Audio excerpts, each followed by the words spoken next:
Your father, all your life he'd been there guiding, encouraging and supporting you, but when you finally became a teacher, he never saw it. What did you feel? Well, my dad, I'm sure he's up there feeling proud. My mum was there and she was very emotional.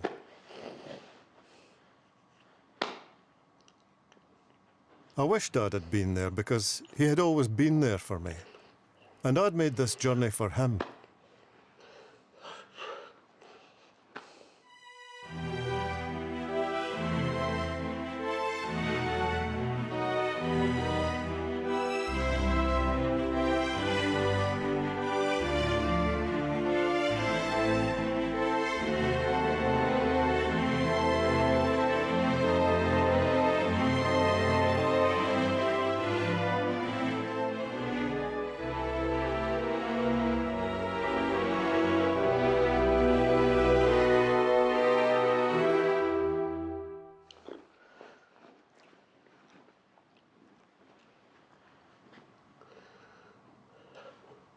I knew it was bound to happen, losing my dad.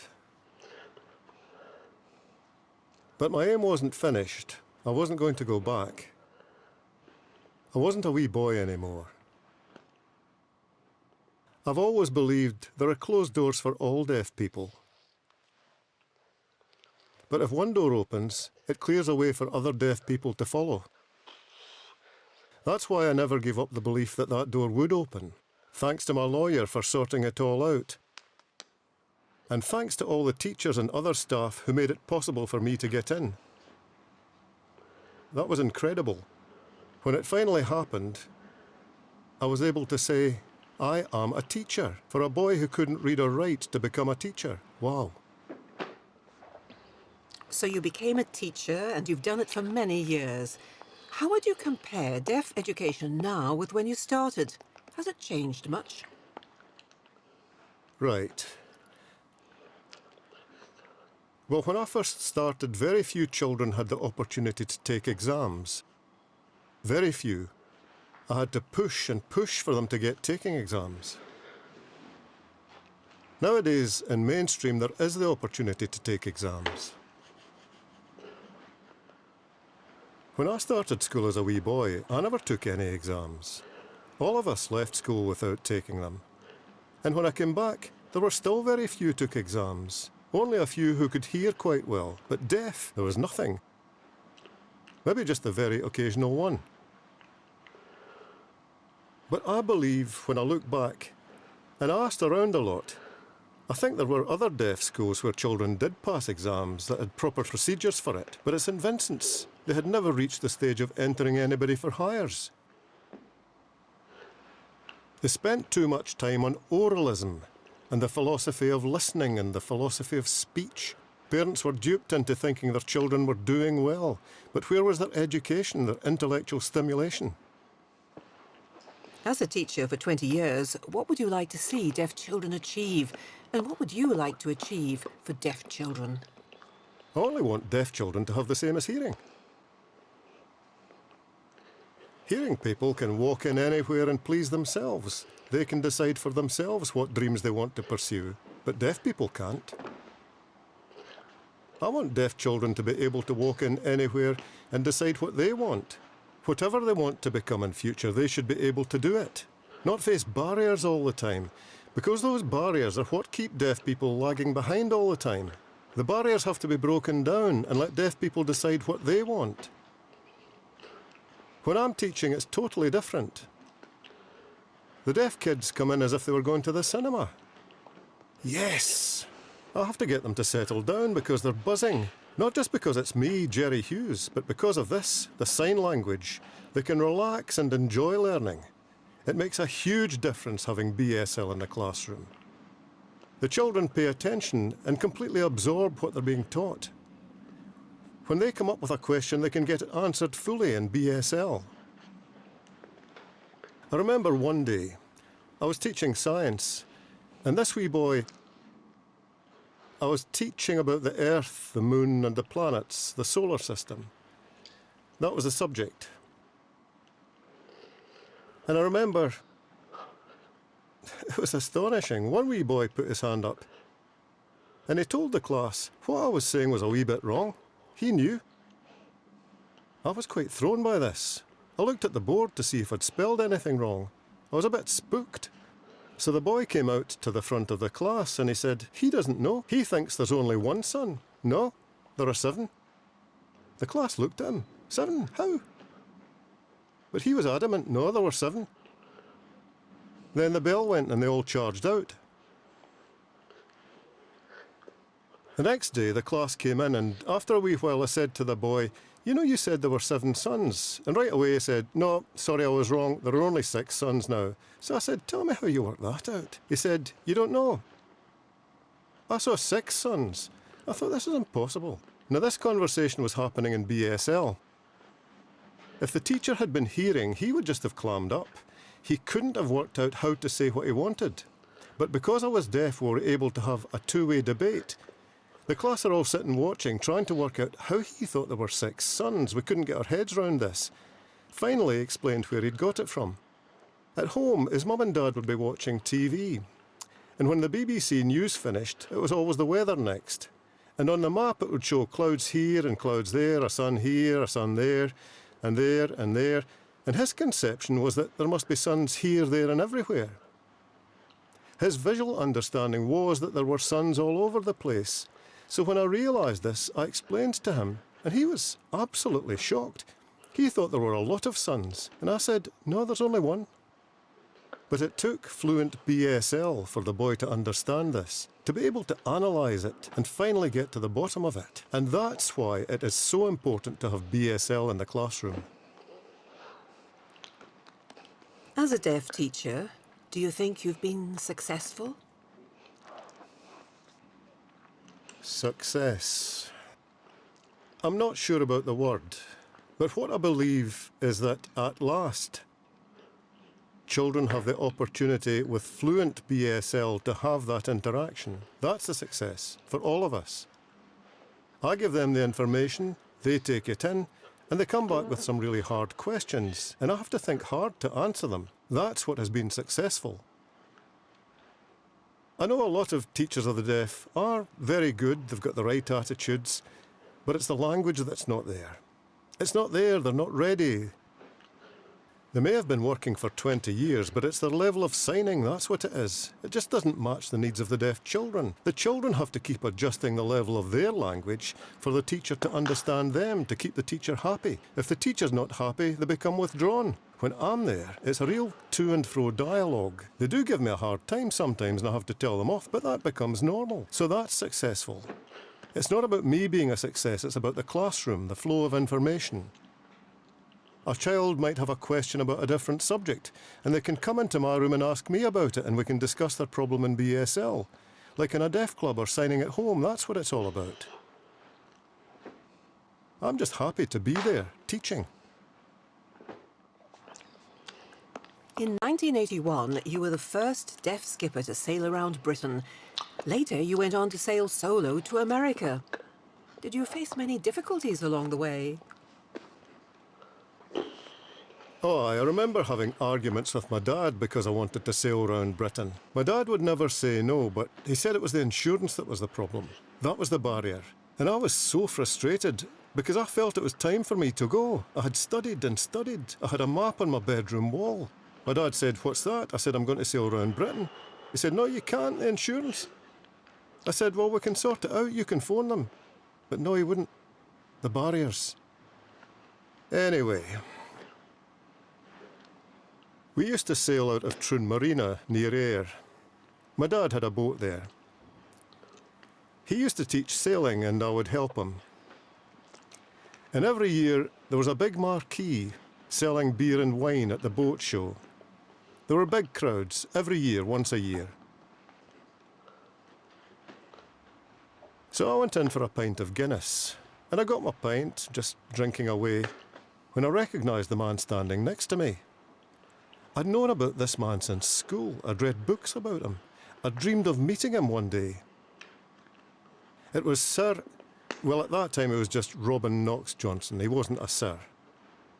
He had sailed round the world. And he ran Troon Marina. He was the owner. I'd always wanted to meet this man, but he was a very eminent person. And here he was standing next to me. So he ordered a pint and turned and said hello, and I couldn't believe it. Usually people move away from you because you're deaf, but he just stood there. I thought, I need another pint, just another pint to give me confidence. So I waited, and finally I plucked up the courage to write a note to him. He had this big boat in the harbour getting ready for a race to America that week. So I wrote on a piece of paper and handed it to him. I wrote, I just want to say good luck with the race to America. I wish it was me. So he read it and said, what do you mean? And I explained to him all about the barriers, the problems with insurance and so on. And we stood there for ages drinking and swapping notes. When we finished, he said, come over to my office tomorrow, first thing in the morning. I thought, tomorrow morning? All right. So I went back, and my dad and everybody else was in bed fast asleep. So I crept into my own bed, not wanting to wake them up. So the next morning, I got up early to cook for everybody. And my dad said, what's the hurry? What's going on? I said, I'm meeting Robin Knox-Johnson. He said, what for? I said, I have to speak to him. He said, there's no time. We have to eat and get on with the teaching. That's my job. I said, just give me a minute. So I served everybody's breakfast and ran over to his office. He was sitting at his desk on the phone, and he waved me to sit down, so I sat down and waited, worrying about my dad. When he put the phone down, he wrote on a piece of paper and handed it to me. He said, the insurance is all sorted. Use my name. You mean I can use your name? Yes, the name of the company is on that paper. So I shoved the piece of paper in my pocket, and he shook my hand, and he said, good luck. You go around Great Britain. I said, yes, I will. So I ran back to my dad's boat and showed him the paper. He threw his fag down in disbelief. Anyway, the planning started from there, and I did it. So you sailed round Britain and later on to America? Well, by that time I was working at Donaldson's school. The teaching was fine, but then I became assistant head teacher and I was still teaching, and it was really stressful because the whole communication setup wasn't easy at the school. So anyway, I became ill, and I went to a small island called Arran for a caravan holiday with my family. And I remember Kay, my wife, and my two daughters, Nicola and Ashley, had to go back to Glasgow for school and work. But I stayed for another 2 weeks because the doctor had told me I needed to rest. So there I was, resting, they were away, and I would just sit and watch the sea all on my own. Not thinking anything, just resting. And I could see this mountain, so I thought, tomorrow morning, the mountain was on another small island. I thought, tomorrow morning I'll get the ferry over there. So I got the ferry and climbed the mountain, and I just sat there all day looking at the sea. And as I sat there, I had all these flashbacks of my dad taking me sailing when I was wee. And I was looking and I thought, what am I doing battling away for deaf education? I remember I wanted to sail round the world. What am I doing? I was going in a completely different direction. And I'd been doing it for years and years. So by this time the sun was setting. And there and then I made a vow. I'm going back to sea again. I'm going to sail to America, yes. And straight away I felt better and the stress was gone. On the way to America there were a lot of problems, but I managed to arrive safely.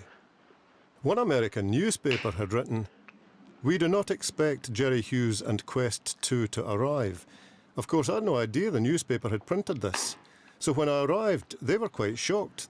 They said, are you all right? How did you manage it? And I just said, I followed the stars. I'd had electrical breakdown after breakdown, so I followed the stars. But when I arrived, I remember thinking, no, that's it.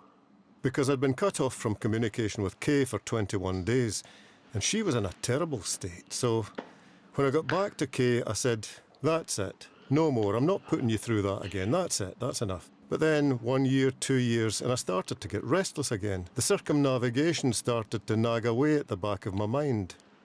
So I talked to Kay and I sat her down and said, I think it's time I did the world.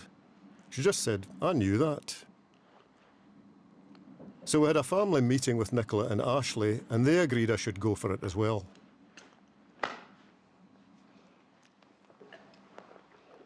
So you set off in September 2012 on your voyage round the world, but you must have been feeling pretty apprehensive. I remember looking across at Kay. It was a Friday, my last day at work. And I stopped at these traffic lights at Glasgow Green. It was beautiful, lined with trees, and the leaves were falling. So I sat waiting for the lights to change, and Kay was on her iPhone. And as I sat watching the leaves falling, I thought, I wonder if I'll come back again.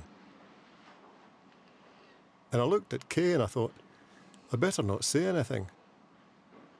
So that night in bed, I just couldn't sleep. I was thinking, what if something happens just like that? Then the next morning when I was leaving, I felt very emotional. I thought maybe I should change my mind. For the sake of Kay, my wife, and Nicola and Ashley, they were in tears hugging me. I felt all over the place. And there were these crowds of people. I felt so stupid, but it was too late by then. I don't want to play the big man, but at that point I was feeling really dragged down, vulnerable and weak. On the other hand, my mind was strong. I was set on the sailing, but for my family's sake, that was hard. Then it was time to go, and everything was happening and I felt out of control. There was just this flurry of people waving. Then I was off out of the harbour, people waving cheerio, and I felt no connection with my boat or with the sea.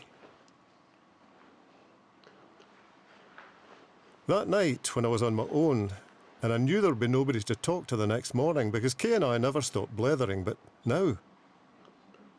There was a huge swell on the sea, and at one point the boom swung round and knocked my hat off, sent it flying overboard, missed the top of my head by that much. And I'd hardly started, and the sea was rough. I said, Gerry, please get hold of yourself, be strong. I saw the picture of Kay, and I got very emotional. But after a few days, my body did become attuned to the sea. And I really started to focus. Because I thought, I want to do this. I've wanted this ever since I was a wee boy, and I'm not going back. So what was it that drove you on, taking all these risks? What gave you that determination that you were going to complete this journey? Well, right from the start, I knew this was something I just had to see to the end. Whatever problems I might have with the boat, I just had to go around these 5 capes. A lot of people have been into space. A lot of people have climbed Mount Everest, lots of them. But most people that try and sail around the world fail. Cape Horn especially. When they get to that, most people capsize. And it's a huge disappointment for them. They've managed all the others, but there, the boat goes down. Lots of them. But I wanted to see my name on that list. Not for prizes or money. I just wanted to see my name on the list. To show the world, I can do it. That was my aim. So 1 cape, 2 capes, there was problem after problem, but I just had to get round these 5 capes. And I had to cross the equator in both directions.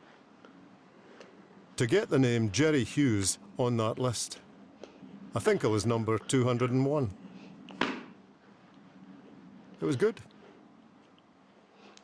So you were driven and focused, facing all these risks. But when you thought about your family back home, with their father and husband away for such a long time, did you ever think about what they were missing? Well, that's a good question.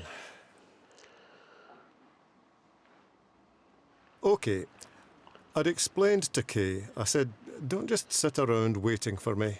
If something comes up and you're asked to go and give a presentation, go for it.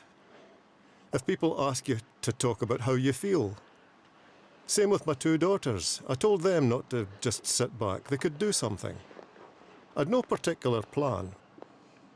But before I went away, the Facebook page was started, and they got involved in that. And that just took off. It took on a life of its own. Kay and I were in touch every day. We emailed each other. Every morning when the sun rose, I'd wait for Kay's email. It was like getting a newspaper and reading all the news. My emails were just a few lines because I'd no news, but that was how we kept each other up to date. And she used to talk about Facebook, but she said, I can't explain it. Deaf people are saying all sorts. I thought, what's all this with Facebook? It was only when I got back that I realised how it had taken off and mushroomed into this enormous thing. And everybody was involved, not just me. They used it to raise funds. One place arranged a video link-up with Glasgow to raise funds. I had never expected that. Is there anything you regret? Yes, I had aimed to go around the world non-stop.